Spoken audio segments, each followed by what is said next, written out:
So today's video is based on translation part 3. আমি already ট্রান্সলেশনের part 1 ও part 2 কিন্তু post করে আগে দিয়েছি, তো প্রত্যেকে আগে তোমরা দেখে নেবেন। আজকের যে ভিডিওটা হচ্ছে how to translate a passage, একটা প্যাসেজকে কিভাবে আমরা ট্রান্সলেশন করব এবং ট্রান্সলেট আর কি করবো, আমার টেকনিক্সগুলো আর কি আমরা শিখবো এবং যে মেথডসগুলোকে শিখবো। কিন্তু সেইগুলো শেখানোর আগে বা বলার তোমার আগে আমি আজকে হচ্ছে 2 পয়েন্টসকে ফোকাসিং করব। যে ভিডিওটা দেখার সময় কেউ কিন্তু যে স্কিপ করে দেখবেন না, সবাই শেষ পর্যন্ত দেখার চেষ্টা করবেন।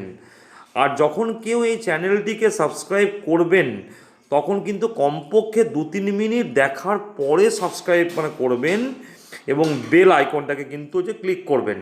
যে টুডেজ আগে ভিডিও যে how to translate a passage, তাহলে আমি কতগুলো পয়েন্টসকে সামনে তুলে ধরেছি। নাম্বার হচ্ছে 1, যে read out the total passage carefully, সম্পূর্ণ যে গিভেন প্যাসেজটা দেওয়া আছে সেটাকে ভালো করে প্রথম থেকে শেষ পর্যন্ত বাংলাটাকে আগে পড়তে হবে, নাম্বার 1। নাম্বার 2 হচ্ছে focus the main words phrases আর হচ্ছে লাইন্স, মুখ্য মুখ্য শব্দ ফ্রেজ বা হচ্ছে লাইনগুলোকে ভালো করে বুঝতে হবে। নাম্বার 3 হচ্ছে ফোকাস দ্য টেন্স, কোন টেন্সে, প্রেজেন্ট টেন্স না পাস্ট টেন্স না আমাদের ফিউচার টেন্স, কোন টেন্সে আমাদের প্যাসেজটা দেওয়া আছে সেটাকেও ভালো করে আগে বুঝতে হবে। নাম্বার হচ্ছে 4, যে ফোকাস দ্য যে স্ট্রাকচারাল যে অ্যাম্বিগুইটি থেকে যায়, যে আমরা কিন্তু বহু সময় যে স্ট্রাকচারগুলোকে বুঝতে পারি না, সেই স্ট্রাকচারগুলোকে নিয়ে ভালো করে আমাদের ফোকাস করতে হবে। And we must understand the total the meaning of the passage. এরপরে আমি কিন্তু পরপর আর কি বলবো, প্রত্যেকের সঙ্গে থাকবেন। পয়েন্ট নম্বর 5 হচ্ছে আইডেন্টিফাই দ্য মোস্ট ডিফিকাল্ট যে ওয়ার্ডস অ্যান্ড হচ্ছে নোট ডাউন, আমরা কঠিন শব্দগুলোকে চিহ্নিত করার চেষ্টা করব এবং হচ্ছে নোট ডাউন করব বা খাতার মধ্যে তোমার লিখে রাখবো। নাম্বার 6 হচ্ছে try to understand what does the entire passage mean, total প্যাসেজটার বক্তব্যটা অ্যাকচুয়ালি কি বলতে চেয়েছে সেটা কিন্তু আমাদেরকে যতটা সম্ভব তো বুঝতে হবে, যে এটা কোন পার্সপেক্টিভে কি লেখা হয়েছে। নাম্বার হচ্ছে 7, সামিং আপ দ্য জিস্ট, তারপরে একটা জিস্ট কিন্তু করে আমাদের কিন্তু মাথার মধ্যে আমরা কি রাখবো, যে অ্যাকচুয়াল বক্তব্যটা কি, যে এই আমরা যে ট্রান্সলেশনটা করব সেই ট্রান্সলেশনটা আমরা কিসের উপরে কি করব এবং কোন যে ম্যাটার নিয়ে, কোন সাবজেক্ট নিয়ে, কোন থিম নিয়ে, কোন কনসেপ্ট নিয়ে বলা হয়েছে সেটাতে কিন্তু আমরা কনসেন্ট্রেট করব। এই যে প্যাসেজটা হচ্ছে সুভাষচন্দ্রকে নিয়ে লেখা হয়েছে এবং আমরা যখন এটা পরপর পড়বো তখন কিন্তু বেসিক্যালি একটা ধারণা আমাদের মধ্যে চলে আসবে যে এটা পাস্ট টেন্সে আর কি লেখা হয়েছে। তো কেন? কারণ বাক্যর মধ্যে দেওয়া আছে সংগ্রাম করেছিলেন, ছদ্মবেশে ধারণ করে ভারত ত্যাগ করলেন, জার্মানি আর কি গিয়েছিলেন। তাহলে আমরা বাক্যগুলোকে পড়তে শুরু করি। তোমার হচ্ছে নেতাজি সুভাষচন্দ্র বোস ভারতের গৌরব, তোমার আমরা এটাকে বলবো যে আমার হচ্ছে Netaji Subhash Chandra Bose is the glory of India. দেখো তারপরে দেওয়া আছে তিনি আজীবন ভারতের স্বাধীনতার জন্য সংগ্রাম করিয়াছিলেন। তা হচ্ছে থ্রু আউট হিজ যে life he fought for the যে ফ্রিডম অফ ইন্ডিয়া। বাক্যগুলো কিন্তু কঠিন করার এমনি প্রয়োজন নেই। দ্বিতীয় বিশ্বযুদ্ধের সময় তিনি ছদ্মবেশে ভারত ত্যাগ করিয়া আফগানিস্তানে যান। তো যে during the second world war he left India in disguise, এই যে ডিসগাইজে বাংলাটা হচ্ছে ছদ্মবেশ ধারণ করে যাওয়া, অ্যান্ড ওয়েন টু আফগানিস্তান। তাহলে বাক্যগুলো কিন্তু খুব তো কঠিন করার এমনি প্রয়োজন নেই এবং ডিফিকাল্ট যে ওয়ার্ডসকে ইউজ করবে না, অ্যাজ ফার অ্যাজ আর কি পসিবল সিম্পল যে ওয়ার্ডকে ইউজ করবে। দেখো তারপর দেওয়া আছে এখানে তথা হইতে তিনি জার্মানিতে গমন করেন।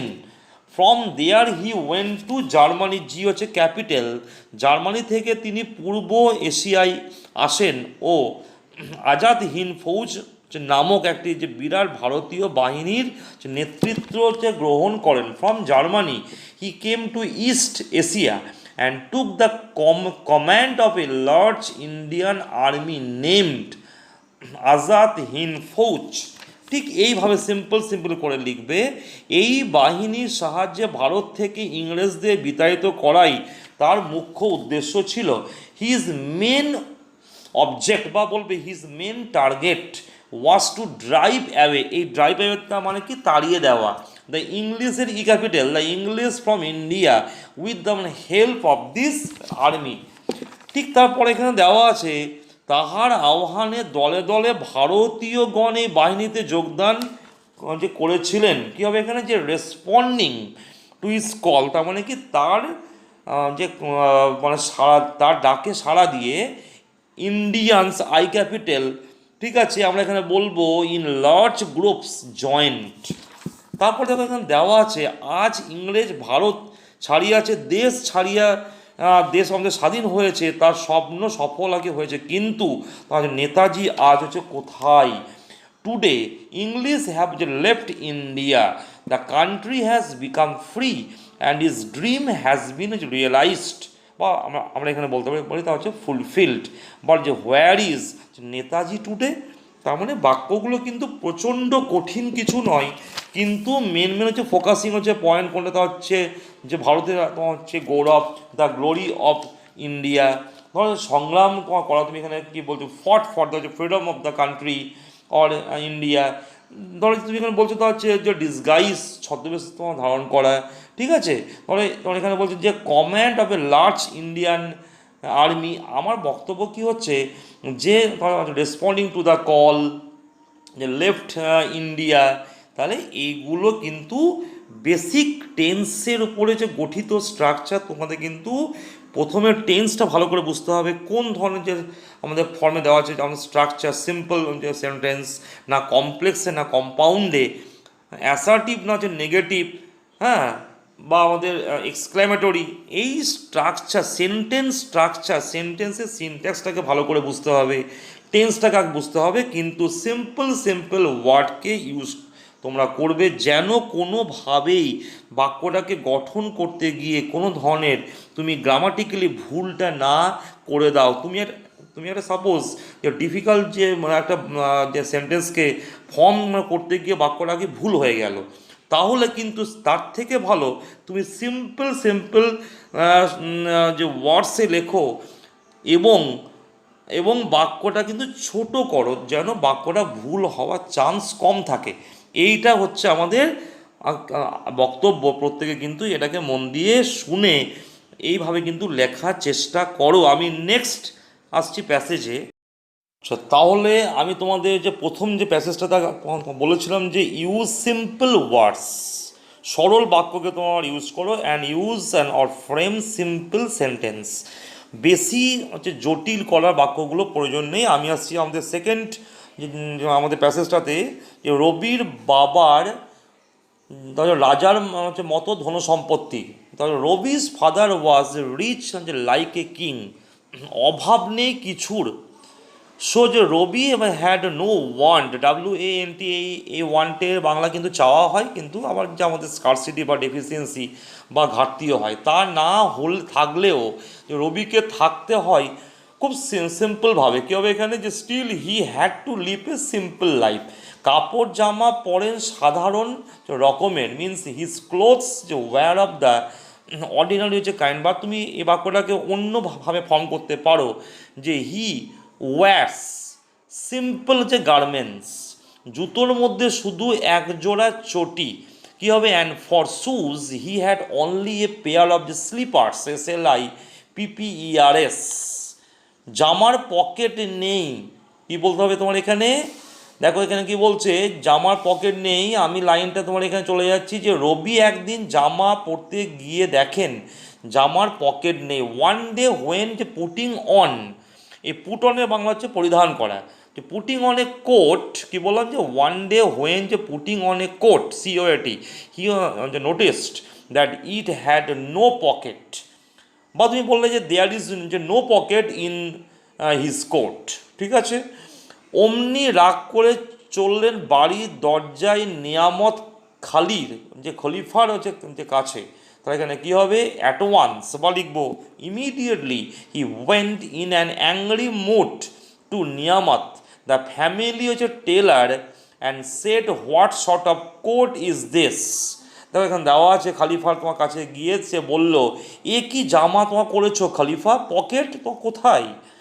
তুমি তো বাক্যটা কী বলছো, যে হোয়ার ইজ দ্য পকেট, তুমি তার যে প্রিভিয়াস যে বাক্যটাকে তোমার কী বললে যে what short of coat is this, তুমি কী ধরনের কোটকে বানিয়েছো, যে যে হোয়ার ইজ দ্য পকেট, এই জামার মধ্যে পকেটটা কি কোথায়, পকেট পকেট নেই, তখন সেই যে খলিফা কি বলছে pocket, it has no pocket you say.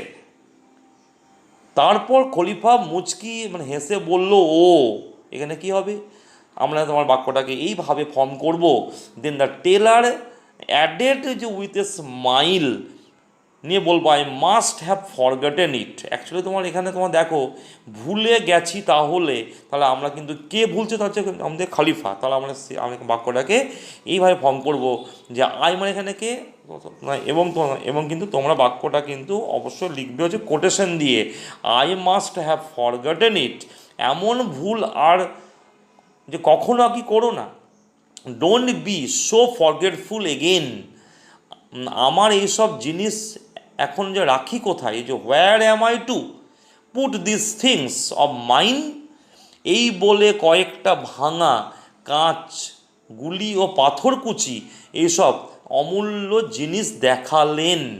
Show saying মানে এইভাবে আর কি বলে, যে রবি শোট বা লিখবো এক্সিবিটেড, ঠিক আছে, দ্য টেলার এ ফিউ প্রাইজলেস বা বলবো most valuable treasures like pieces of যে ব্রোকেন গ্লাস, মার্বেলস অ্যান্ড যে স্টোন চিপস। তাহলে দেখো যে ডাব্লিউবিসিএস, পিএসসি যে ক্লার্কশিপ মেন বা বিভিন্ন ধরনের যে আমাদের কম্পিটিটিভ মানে এক্সামসে যে ধরনের যে রাইটিং যে স্কিলের উপরে ট্রান্সলেশন দেয়, সেগুলো কিন্তু প্রচুর কঠিন থাকে না। সব থেকে সমস্যাটা হয় যে ছেলে মেয়েদেরকে জায়গাটাকে ভালো করে বুঝতে হবে, যে সেখানে কি বক্তব্যটা কি বলা হয়েছে, এবং টেন্সটা এবং স্ট্রাকচার কিন্তু কখনোই কমপ্লেক্সে লিখতে যাবে না, সিম্পলে লেখার চেষ্টা করবে। ডিফিকাল্ট হচ্ছে ওয়ার্ডসকে যে আমাদের লিখলেও আর কি চলবে, কিন্তু মেন যে পয়েন্টসগুলো হচ্ছে এইটাই, যে সেন্টেন্স স্ট্রাকচার, সেন্টেন্সটা যেন কোনোভাবেই ভুল না হয়। এবং তুমি দেখো বাক্যগুলো তোমার এখানে যেমন দেওয়া আছে, পকেট মানে কোথায়, যে তুমি বাক্যটাকে ফর্ম করছে যে where is the pocket, pocket নেই, ইজ দেয়ার নো পকেট, তুমি কিন্তু বাক্যটাকে কে করবে যে দেয়ার ইজ হচ্ছে no pocket in the coat, মানে কনসেপ্টটাকে ক্লিয়ার মানে করবে। প্রত্যেকে ভালো থেকো এবং কনসেন্ট্রেশন দিয়ে এগুলোকে শেখার চেষ্টা করবে। এই